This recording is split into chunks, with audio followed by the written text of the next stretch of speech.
Basics of food safety certification and audit preparation. Food safety audits ensure compliance with good manufacturing practices for public safety.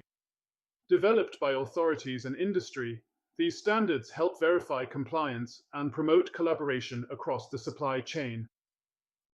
Audits and certifications.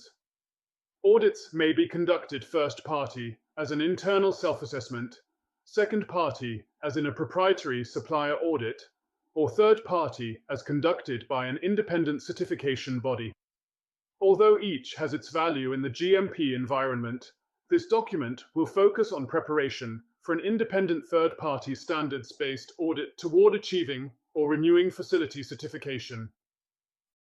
Third-party food safety certification is classified into Basic Food Safety Certification, Global Food Safety Initiative, GFSI, accredited food safety certification schemes such as BRCGS, FSSC 22000, etc.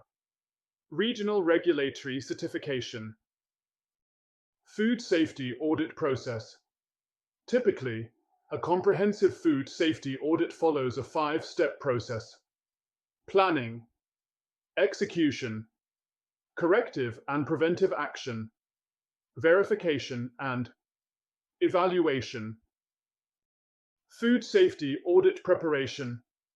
The primary goal of audit preparation is an essential understanding of the specific certification scheme requirements and thorough, well-documented compliance with them. For more updates, download the Food Safety Standard mobile application. Thank you.